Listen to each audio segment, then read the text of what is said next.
It's been a weird year for white people calling the cops on black people. It really has been a year for that. We've seen situations at parks and over barbecues and selling water and not buying things from Starbucks, even though that one is really up for debate because you have to look at the whole story as to why they were arrested. It wasn't just such a anyway. I get in that one later. But now we got a white woman here who called the cops on a well, supposedly called the cops on a 9-year-old black child because she thought that he groped her butt. And turns out that didn't happen, so she apologized for saying that he sexually assaulted her. Because that's what a 9-year-old needs to go through in life. A woman going like, you grabbed my ass, you know, and then freaking out to the point of where she claims to call the cops, even though I do believe the NYPD is all like, no one ever actually called. Now it says here, a community meeting was called on Monday to address a firestorm that erupted in Brooklyn. After a white woman claimed to have been sexually assaulted by a 9-year-old black boy as she shopped in a corner store. On Wednesday, the video taken by resident captured Teresa Klein apparently on the phone with a 911 operator after she claimed that the child had grabbed her butt inside the store. Saying here, that's right, her son grabbed my ass, Klein could be heard saying on her cell phone. And she, the mother, decided to yell at me. There are security cameras in this bodega. Well, the security cameras in the bodega pretty much showcase that she got it wrong. Right? Now, I can understand her response to feeling something foreign grazing her butt. I get that. I do. I'm not going to sit there and act like, oh, no, that's totally fine. But you can look at it from the perspective and go, well, yeah, I mean, but you want to kind of wait and get all the information first before you freak out. I mean, she had a public freak out over this. And now she probably feels really, really, really bad, which she should feel really, really, really bad.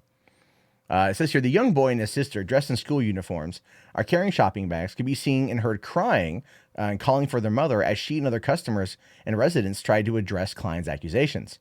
It's Cornerstore Caroline. That's what that is. One person could be heard saying on the video, "Don't cry, little man." This is great. They called her Cornerstone Caroline. You gotta love that. Like, what is it? Like, what was it? Barbecue patty. Was it Patty one? The Park Patty or Patty Park, whatever her name was. Anyway, the boy spoke at a rally on Monday night, saying through tears that friendship really is the key. Now, so you're saying that this whole thing happened. It was obviously a misunderstanding, and then they had a rally about it. Really? Like, that feels a little bit weird to me. Why would you hold a rally over this? It was, for one, it's definitely a misunderstanding that blew up in a bad way, obviously. But the woman realized that, like, she made a mistake and she's apologizing, but people held a rally? Come on. Like, you realize it's wrong. You go, this is stupid. You tell the news, you move on with your damn day, but you hold a rally. I don't like that. Klein also claimed that she called police because the child's mother was aggressive, saying, I felt someone grab my ass. Don't touch my ass. A woman flew at me, claimed she was a police officer, threatened to arrest me, and I called 911. And that was the thing, too, is in the store, she says that, and in the video, you see that the mom is holding something in her hand, but you can't really see what it is because the video on those things are always terrible. But we can see, well, they say here. On Friday, Klein returned to the store as residents and local media stood by to finally watch the surveillance video. Footage from inside the store showed the boy's book bag grazing Klein's butt. His hands, which did not touch her, were in plain sight on the surveillance video. Now, that's got to be one of those moments where you're like, oh, I'm the world's biggest asshole. In that moment, she had to have been feeling that.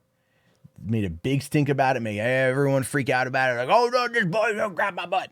I'm calling cops. Someone yelled out World Star in the video too. I don't know who yelled out World Star, but somebody yelled out World Star. I have to give them credit for saying that, because when's the last time you've heard World Star in something that's this kind of viral, right? It's been a while since we've heard World Star. But she's got to feel like the worst person in the fucking world. Right? You'd be the worst person in the world because of that crap. Now, she later apologized on video to the boy after seeing the footage. The child and his family have not yet been identified. She says, young man, I don't know your name, but I am sorry. And that is what she should say. And all things considered, the bodega should have probably been like, look, let's go review the footage right now when it happened. Because you can go and review footage when it happens. Right? And then figure that out. But the hashtag Cornerstone Caroline hit up on social media almost immediately after a video of Klein watching the surveillance video footage was released. The video was taken by a man who posted it on Facebook. Now, the man encouraged people to make this go viral in his post. As of Monday, the video had been viewed nearly 8 million times. See that? Okay, listen, I get why he did that. I understand it.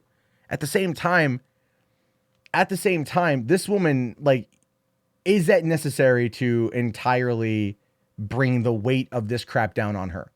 Right? It was there. I'm not in any way excusing her actions. I'm trying to look at this from like more of a human perspective, because the last couple of months have given me more of a perspective on these kind of outrages than before. So it's like, and I have trouble now jumping in on any kind of bandwagon. So I look at it like this. She made a mistake. All right. She freaked out, called 911, apparently never called 911. Video that one out. Then she realizes that she was wrong, 100% in the wrong, and she apologizes. But the guy who is watching her be wrong is then encouraging more people to come and like mock her and make fun of her, like make this go viral. It's like, because it's all about this. Let's utterly destroy somebody for, in her mind, probably a very stupid mistake. I don't know. I have trouble with that these days. I have trouble jumping on that mindset, on that bandwagon.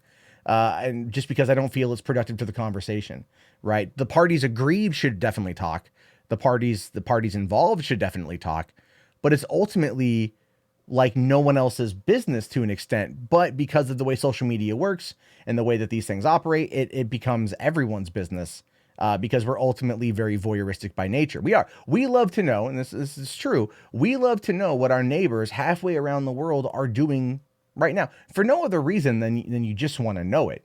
But you're still interested. If someone were to come to you and say, hey, there's a Korean guy right now who's using an old tablecloth to wipe his ass, and you're like, that's interesting. And then you would move on with your day, but you're like, oh, I've registered that in my mind. Now I know. And as I say, knowing is half the battle. Now, I understand why people want to make it go viral, because the whole cop thing, I get that. But I mean, it's just like, there's got to be a time and place where we realize that maybe if we shouldn't all act like monsters to one another in any form. She says here, she basically said, I'm calling the cops on you. She didn't say the mom or anybody else. She said, I'm calling the cops on you and that poor little boy, man, wherever he is, whoever he is. Hopefully there's millions more people like that. They want to help him out. And this is what the guy who made the video says here. She says, Brooklyn Borough President Eric Adams planned a community meeting at the store about the incident, saying, we're definitely going to make a movement out here.